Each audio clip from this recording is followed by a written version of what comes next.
Nagsulat ako sang kanta para gid niya sa imo. Gusto ko ipabalo sa tanan nga mga tao nga ikaw palangga ko. Kag hindi kapag ibaylo kay dako ang salig ko. Nga palangga mo man ko, kag tanan himuon ko para hindi ka lang magbago. Ginpasalig mo lang ko sa mga promisa mo. Nagsuli ang tapyas ang hangin ng sakit nagapagpilin. Ikaw gid yan naglain, kagulbe ka lang naghalin. Ginpasalig mo lang ko sa mga promesa mo. Nga ang imo nga paghigugma sa akon seryoso.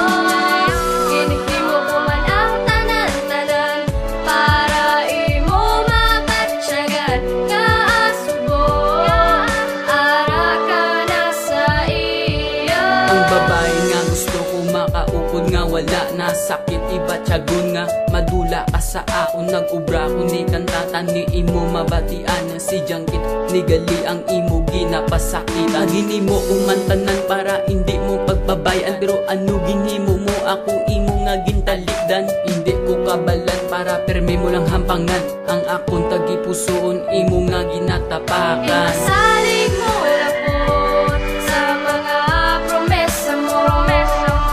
Nga ang imo nga paghigugma sa akon seryoso. Ginhimo ko man ang tanan-tanan para imo mapatyagan. Nga asubong ara ka na sa iya. Pagudlay paminsaron ang aton nga relasyon. Nga waay na napadayon ako na lang nga antuson. Ang sakit sa tagipusoon do hindi na makabangon. Kalaw ay gidumdumon do ara kasalungon. Kag akon nga kabuhi gusto ko na nga untaton. Kay ang babae nga palangga ko wala nagidya sa akon. Kay ara ka na sa iya malipay na mga duwa.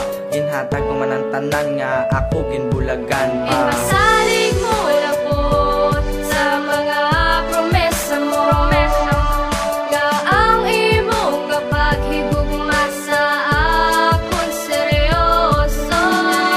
Ginhimo ko man ang tanan-tanan para imo mapatyagan. Nga asubong ara ka na sa iya. May pamating kastigo mo na langit ko sa akto. Kaysa ang pinagpusuon ko nga gapalangga sang inchakto. Nga wala ka na mo nga amo ka na gali katunto. Kung nabalaan ko na sadto nga ako imo ibaylo tani ginuntat ko na ang pagpalangga ko sa imo. Nagatulo luwa ko di ina ang promesa mo. Nadula na bala ato kung hungod mo nga gintunto. Ang lalaki nagaseryoso kagapalangga sa todo-todo. Ginpasalig